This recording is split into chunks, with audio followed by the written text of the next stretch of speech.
શાળાઓમાં શાળા પ્રવેશોત્સવ યોજાયો.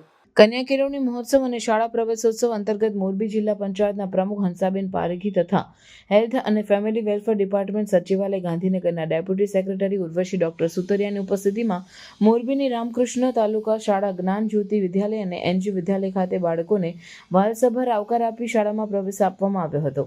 રામકૃષ્ણ તાલુકા શાળા ખાતે યોજાયેલ કાર્યક્રમમાં જિલ્લા પંચાયત પ્રમુખ, હેલ્થ અને ફેમિલી વેલફેર ડિપાર્ટમેન્ટ સચિવાલય ગાંધીનગરના ડેપ્યુટી સેક્રેટરી તથા મોરબી પ્રાંત અધિકારીઓ દ્વારા પ્રાસંગિક ઉદ્બોધનમાં જણાવવામાં આવ્યું કે 100% નામાંકન અને ડ્રોપ આઉટ અટકાવવા માટે સરકાર દ્વારા કન્યા કેળવણી મહોત્સવ અને શાળા પ્રવેશોત્સવ કાર્યક્રમ યોજવામાં આવે છે.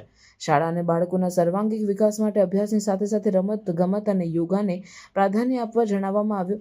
બાળકો માટે અમલની વિવિધ શૈક્ષણિક યોજનાઓ વિશે માહિતી આપી આ યોજનાઓનો લાભ લેવા માટે અનુરોધ કરવામાં આવ્યો.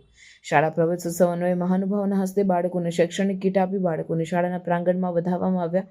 બાળકોએ પણ ખિલખિલાટ સાથે હરખભેર શાળામાં પાપા પગલી પાડી શાળાના દાતાઓનું મહાનુભાવોના હસ્તે સન્માન કરવામાં આવ્યું.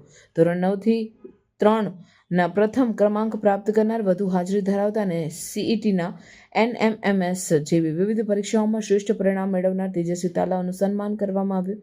બાળકોએ વિજ્ઞાન અને પ્રકૃતિના સંવર્ધન સહિતના વિષયો પર તથા વાલી દ્વારા બાળકો માટેની વિવિધ શૈક્ષણિક યોજનાઓ અંગે વક્તવ્ય રજૂ કર્યું હતું. શાળા ખાતે SMCની બેઠક પણ યોજાઈ અને કાર્યક્રમના અંતે વૃક્ષારોપણ કરવામાં આવ્યું હતું.